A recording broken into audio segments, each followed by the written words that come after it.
Le truc le plus surprenant quand on rentre dans les turbulences de carrière après 50 ans, vous savez ce que c'est? C'est super surprenant, c'est le manque de confiance en soi. Vous avez une carrière de dingue, vous avez surmonté des crises, vécu des succès, embarqué des équipes, et puis voilà, maintenant qu'il faut ouvrir une étape nouvelle, hein, peut-être créer votre business, il n'y a plus personne, quick, nada. La confiance s'est barrée aux abonnés absents. Et c'est ça que les turbulences de carrière après 50 ans savent très très bien faire. Vous mettre le doute au moment où vous devriez être le plus solide. Salut les rebelles, aujourd'hui on démarre avec ce sujet de la confiance. Pas la confiance en mode je me sens invincible, non, la confiance en votre capacité d'agir là, maintenant, dans ce troisième tiers de carrière qui est celui qui peut secouer un peu fort. Alors comme d'habitude ici on travaille, vous attrapez votre cahier, votre stylo préféré, et puis je vous le dis tout de suite, la plus grande surprise que j'ai eue en lançant la rébellion, c'est de découvrir à quel point les turbulences de carrière heurtent la confiance, même chez les professionnels très expérimentés, brillants, tenaces, avec une carrière longue et réussie. Alors je vous entends, oui, je vous entends. Je suis pas tout à fait à la hauteur. Je suis pas tout à fait sûre de pouvoir réussir la suite. Est-ce que mes compétences sont encore valables sur le marché? Si vous vous reconnaissez, posez ça ici. Vous n'êtes pas seul. Et ce n'est pas un verdict sur votre valeur. C'est souvent simplement un effet de ces perturbations. Réorganisation, fatigue, perte de sens, plafond, transition. Et tout à coup, l'assurance en prend un coup. Ma thèse aujourd'hui, elle est simple et elle est hyper actionnable. La confiance n'est pas un état, c'est un muscle. Et on le renforce par l'action, pas par la rumination ou la réflexion. Première idée importante, la confiance en soi au singulier, c'est un peu un mythe qui vous piège.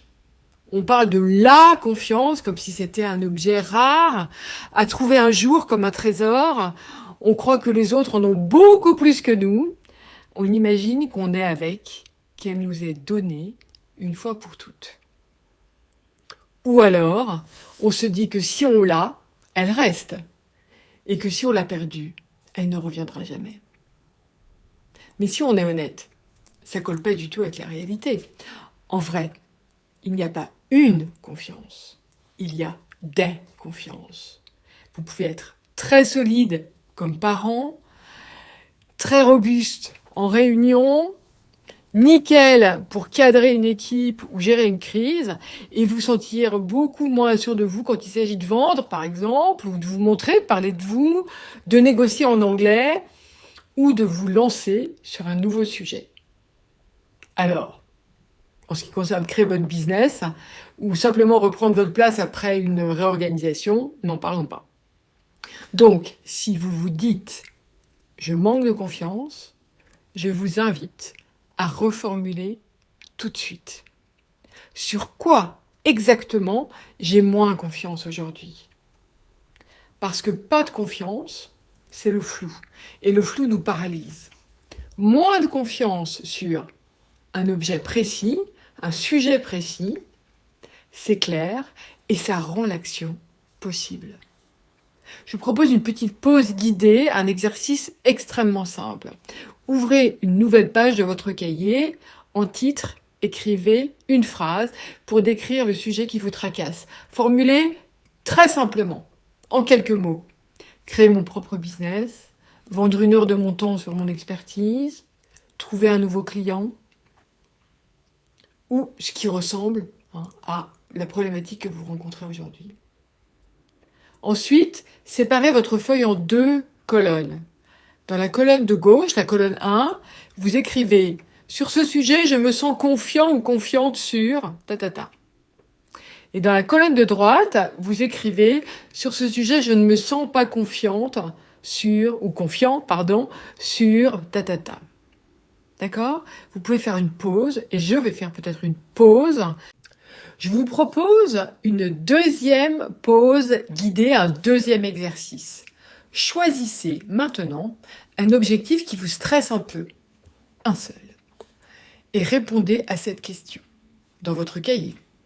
Quel est le plus petit pas utile que je peux faire dans les 24 heures?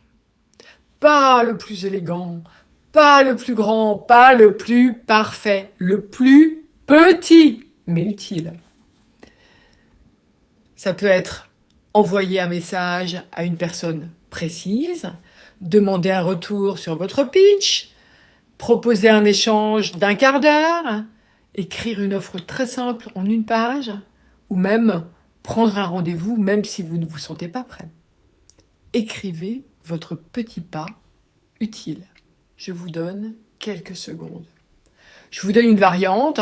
Vous pouvez écrire « Je fais X demain avant 11h » et vous le mettez dans votre agenda. Alors, on arrive à la fin de cette première newsletter en vidéo et je vous propose en synthèse les 4 idées fortes que nous avons partagées aujourd'hui. La première, ne cherchez pas la confiance en soi absolue. Cherchez vos confiances parce qu'elles sont multiples et que ça vous redonne du levier. 2. Soyez précise, précis.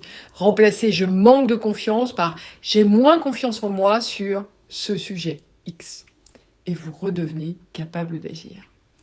Troisièmement, donnez des preuves à votre cerveau, des micro-actions concrètes répétées qui vous montrent que c'est possible. Et quatrièmement, retenez ceci, l'action précède la confiance. Toujours, n'attendez pas d'avoir confiance pour agir. Agissez et vous construisez votre confiance. Maintenant, j'ai envie de vous demander une chose. Répondez-moi. Dites-moi sur quel sujet votre confiance a été heurtée récemment et quel est votre plus petit pas utile que vous allez faire dans les 24 heures. Je lis vos messages avec beaucoup d'attention, je vous réponds et je garde vos questions pour les prochaines éditions. Et si vous voulez m'aider à lancer cette aventure, il n'y a qu'une seule chose à faire. Appuyez sur le bouton s'abonner à la chaîne YouTube Rébellion TV. Je commence, j'ai envie de construire ça avec vous, ça va s'améliorer d'étape en étape. Alors rejoignez-moi, découvrez chaque semaine des vidéos pour traverser les turbulences de carrière après 50 ans, créer votre business et avancer avec des actions tangibles, sans blabla. Allez, salut les rebelles!